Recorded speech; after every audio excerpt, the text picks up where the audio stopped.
The roast chicken was still warm when Grant spoke. "We've decided," he said, folding his napkin like it was any other night.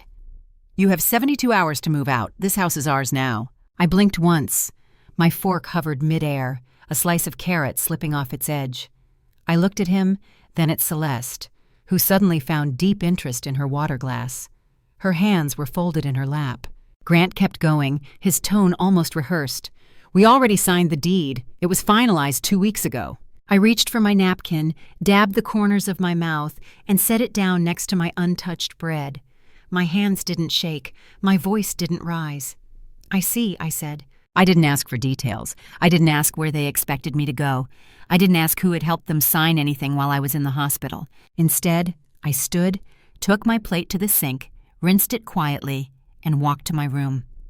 The door clicked shut behind me, muffling the sound of clinking silverware and a soft giggle I hadn't heard in years. In the mirror, my reflection looked oddly still, the same tired cardigan, the same faint sunspots on my cheeks. And yet, everything had shifted. I opened the drawer where I kept my old planner. The pages still smelled of ink and dust. I flipped to this week's date and wrote one word under Friday: gone. Then I pulled down the storage box from the top shelf, the one marked house papers. It thudded onto the bedspread with more force than expected. I hadn't opened it in years, but something told me it was time. Their voices carried faintly through the vent. Something about new curtains, about turning my room into a nursery. I sat cross-legged on the bed and began to sift through the documents. Receipts, permits, a yellowed envelope labeled Trust, Final Copy. My fingers paused. I hadn't seen that envelope since Cal died. After Cal died, the silence in the house felt sharp. Not heavy, not soft, just sharp. I remember standing in the kitchen the morning after the funeral, staring at a sink full of dishes that hadn't been touched in days. The phone kept ringing. Bank, insurance, people who didn't care that the man who built this house by hand was now gone. We were 3 months behind on the mortgage. Cal had taken out a small lien to cover repairs the year before, and I didn't even know about it until they called. I took off my wedding band that afternoon. The pawn shop downtown gave me a fair price considering the wear. I didn't cry when I handed it over. The man behind the counter looked more nervous than I was. That money paid off of the lien. Then came the roof, another few thousand. I picked up tutoring jobs evenings and weekends, kids struggling with algebra, adults prepping for GEDs. I taught all of them with a smile I didn't always feel. The living room furniture was bought piece by piece. The couch from a clearance sale, the armchair from an estate auction, the side tables I found on the curb, and refinished with my own hands. I rewired half the house, paid to have the insulation redone when the drafts got worse. Every storm window installed, every curtain hung, every light fixture replaced. I did it. And I didn't do it for show. I did it because I believed in saving what Cal had built. Grant moved back 5 years ago. 26, laid off, unsure of what was next. I told him to come home, that we'd figure it out. Celeste joined a year later. She had a gentle smile, those soft eyes. I cleared out the sewing room to make space for them, put my machine in storage. They thanked me that first year. I remember how that felt. I pulled the trust envelope closer, brushing off a layer of dust, and opened it slowly. I heard it by accident. I was folding laundry in the hallway when Celeste's voice floated through the crack in their door. "She's not going to be around much longer. He needs his own space." I stood still, one towel half folded in my hands. Her tone was casual, not cruel, just certain, like I was already gone, already faded from the picture. In the weeks leading up to that dinner, small things had shifted. Celeste started calling the dining room the project room and invited people over for what she called planning sessions. I wasn't told what they were planning, only asked to keep the noise down. Grant stopped saying thank you for the meals, for the laundry, for the roof over his head. One afternoon, I found a receipt on the counter, $300 for guest bathroom renovations. I hadn't approved anything. My own bedroom door had started sticking that month. I mentioned it twice. No one looked up. The fridge had been reorganized, my containers pushed to the back, labels on shelves I didn't write. Celeste moved my gardening tools out of the mudroom into the garage, then locked the garage when I wasn't looking. It was as if I was slowly being erased, in pieces too small to argue. Even the thermostat was changed, lower than I liked, always to save energy. I bought a space heater for my room. I kept giving my space, my patience, my silence, because I told myself this was what family did. They were rebuilding, starting over. I didn't want to be the weight that made them sink. But that night, after hearing Celeste on the phone, something in me shifted. It wasn't that they didn't see me, it was that they didn't think they had to. I set the folded towels on the bed, walked down the hallway, and opened the trust document again. My eyes scanned the pages slowly, searching for the line I thought I remembered. I didn't sleep that night. The words I'd heard through their door replayed until they blurred into noise. By 3 o'clock in the morning, I gave up trying to rest. The house was silent, except for the hum of the refrigerator and the soft rattle of the heater vent. I went to the laundry room where the old filing cabinet sat beneath a stack of folded linens. Cal had kept everything in there: warranties, insurance forms, property papers. I hadn't opened it since the year after he died. The drawer stuck halfway, the metal groaning as I pulled harder. Folders slid forward, their edges frayed from years of handling. One of them caught my eye. Property Trust, Holt Residence. I brought it to the kitchen table, turned on the small light over the stove, and started flipping through the pages. The first few were familiar. The trust agreement, Cal's will, the amendment we'd signed when Grant was in college. But near the back, a newer sheet appeared. The paper was brighter, the ink still sharp. My name, Elizabeth Holt, sat neatly above a notary stamp. Only it wasn't my handwriting. The tail on the R curved wrong. The loops in the E were too tight. It looked practiced, careful, but off by just enough for me to see it wasn't mine. The notary stamp was from a town I hadn't visited in years, 2 counties away. The date at the bottom stopped my breath. Exactly 2 weeks ago. The same week I'd been under anesthesia, having a small cyst removed. I traced the signature with my fingertip.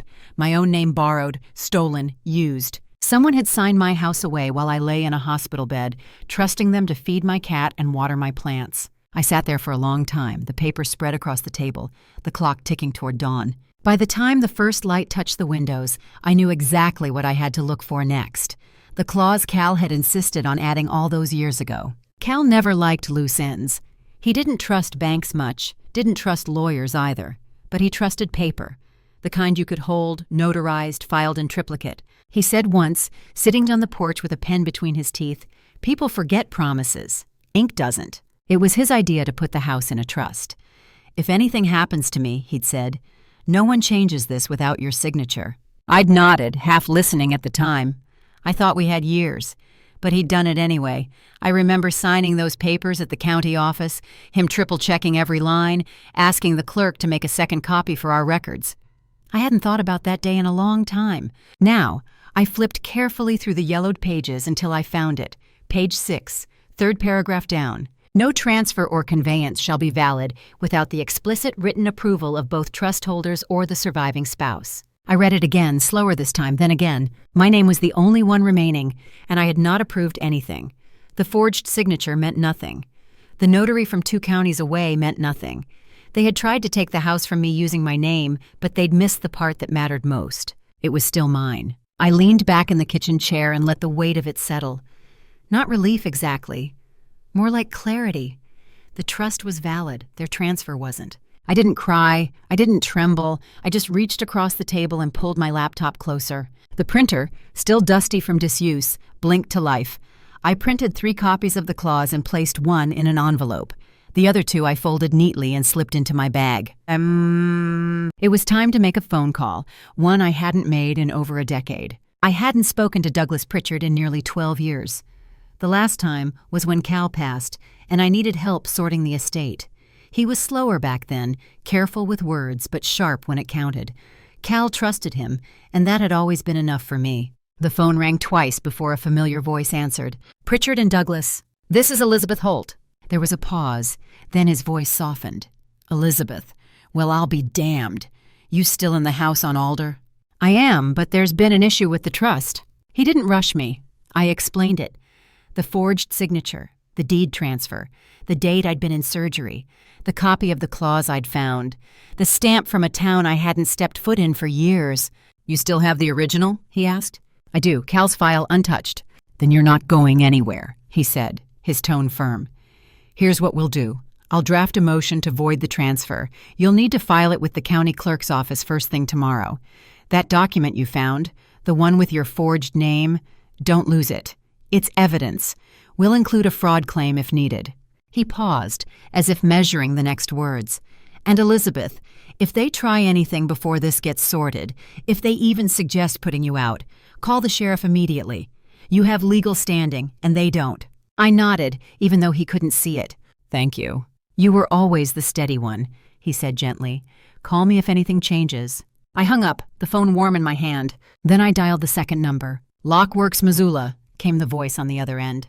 "I need a residential recce," I said. "Today, if possible. Name and address, Elizabeth Holt, 108 Alder Street." I watched the light shift across the floor as I gave him the details. He said they could come within the hour. I said I'd be waiting. On the morning of the third day, I was trimming dead leaves off the potted fern by the window when I heard the rattle at the front door. The knob turned once, twice, then stopped. A pause, then knocking. "Mom?" Grant's voice, impatient. "Why'd you change the locks?" I walked to the door and opened only the screen. He stood there with a canvas bag over his shoulder and that tight line between his eyebrows I remembered from his teenage years, right before a tantrum. "Because this house is still mine," I said calmly. He gave a short laugh, then pulled out his phone. "We signed the deed. It's done. You had your time here." I reached to the side table and picked up the manila envelope I'd placed there 2 hours earlier. I'd sealed it that morning. Inside, a copy of the trust clause, the forged signature, and Douglas's letter on letterhead, plain and unmistakable. I handed it to him through the screen. He took it slowly, like he wasn't sure what was inside but already didn't like the weight of it. "You'll want to read that before you say anything else." He hesitated, then looked up at me. "Celeste said—" I didn't let him finish. I stepped back and closed the screen. He didn't knock again right away, just stood there, the envelope in his hand, staring at the brass numbers above the door like they'd suddenly changed. I watched through the side window as he walked back to his car, opened the envelope, and sat there with the papers spread on the passenger seat. His hand went to his forehead. The house was quiet when I turned back inside. I returned to the fern, plucked the last withered leaf, and dropped it into the trash. Then I went to the filing cabinet and pulled out the next folder, county forms. It was time to visit the clerk's office. The call from the county clerk came just after 10 OE. I was rinsing dishes when the phone rang. She spoke plainly, no small talk, just facts. "My motion had been processed, accepted, and entered into the record. The trust remains valid," she said. "Any transactions made without your written consent are legally void." I thanked her, hung up, and stood there for a long moment. Hands still wet, heart oddly steady. Douglas called next. He'd filed the fraud complaint, submitted the forged signature alongside my original one, and attached a copy of the notary record from the other county. "They'll try to stall," he said, "but it won't hold." An hour later, I listened to Celeste's voicemail. "You could have just left quietly," she said, her voice clipped, brittle. "You didn't have to turn this into a legal thing." I didn't call back. Instead, I baked. Banana bread, 2 loaves. I didn't need them. No one was visiting. But the house filled with the smell of something warm, and that was enough. Around 4, my phone buzzed again, this time from the bank. I recognized the alert, an unsuccessful attempt to withdraw from the renovation account. I logged in. Everything was still in place, frozen. When Cal and I opened that account, it was to track every cent spent on repairs. Grant's name was only added for convenience when he said he wanted to help manage the budget. I never removed mine. They'd assumed I had. That was the pattern, really. They assumed I wouldn't check the deed, assumed I wouldn't notice the notary stamp, assumed I'd walk away, because walking away is easier than fighting with your own child. But I never gave up ownership, not legally, not practically, not even emotionally. I stood by the oven, wiping flour from my hands, and listened as the timer beeped. The loaves were done. By the time they cooled, I'd already placed the county receipt and fraud documents into a fresh folder. Tomorrow, I would meet with the clerk again. But tonight, I sat at the kitchen table and began listing everything I had paid for in this house. They didn't slam the door when they left. It was quieter than I expected. Just the scraping of chair legs, the shuffle of boxes, and the occasional thud when something didn't fit quite right in the back of Grant's car. Celeste never looked at me. Grant did once, when he dropped a box of books and bent to pick them up. He opened his mouth, closed it, and went back to packing. No lawsuit, no shouting, no apology, just 2 days of slow removal. I didn't offer to help. I stayed out of the way, in the kitchen or upstairs, listening to the soft rhythm of things ending. When the last of their bags were gone, the silence that followed wasn't sad. It wasn't angry. It was space. I walked the house slowly, my footsteps soft on the hardwood floors. The guest bathroom still smelled like the tile adhesive they used. Celeste had picked gray grout. It looked fine. Cold, but fine. In the master bedroom, the comforter was still folded at the foot of the bed. I hadn't used that room since Grant and Celeste moved in. I opened the closet, saw my old dresses hanging there untouched. I carried my clothes back from the guest room and set them in the drawers where they used to be. I placed my reading lamp on the bedside table, plugged it in, and turned it on. The room warmed immediately. That evening, I made a cup of tea and stepped onto the porch. The swing creaked gently beneath me as I settled in. I'd thought about replacing it last spring. The wood was fading, the paint chipped in places, but tonight it felt just right. It wasn't perfect, but it had lasted. I leaned back, watching the last of the lights stretch across the yard, and felt something loosen in my chest. Later, before turning in, I checked the folder one last time. The final papers were ready. The name on the deed would be corrected by next week. 3 months passed quietly. The kitchen walls are sage green now. I painted them myself over 2 slow weekends. The brush strokes were uneven at first, but I didn't mind. No one stood over my shoulder telling me what color I should have picked. No one sighed when I left the paint tray out overnight. My utensils stay where I put them. My spices, my mugs, my tea bags, untouched except by me. I started volunteering at the library on Tuesdays and Fridays, mostly shelving books, sometimes helping the kids during story hour. It's quiet, familiar, the kind of quiet I've learned to like. The neighbor's boy, Wyatt, mows the lawn now. He refused payment the first time, said his dad told him I held the whole block together. I slipped him a 20 anyway. The next week, he brought me a peach pie his mother made. Douglas called on us Wednesday. I was trimming rose bushes when the phone buzzed in my pocket. "It's finalized," he said. "The trust is now fully under your name." "Sole owner," I said. "Thank you." Nothing more. I didn't tell Grant. There was nothing left to say, and I wasn't interested in starting another conversation that ended in silence. This wasn't revenge, it wasn't pride, it was peace. I closed the joint renovation account last week. The teller asked if I wanted to keep the history. I told her no. I opened a new account under just my name. It felt clean. There's a small envelope on my dresser now with the title documents. Not in a safe, not hidden away, just resting where I can see them. I made soup tonight, the kind Cal used to like. Turned on the radio, let it play all the way through without anyone asking to change the station. After dinner, I stood in the middle of my kitchen, the walls warm and soft, and looked around. Everything here had been earned, and nothing in this house needed someone else's name on it to make it mine.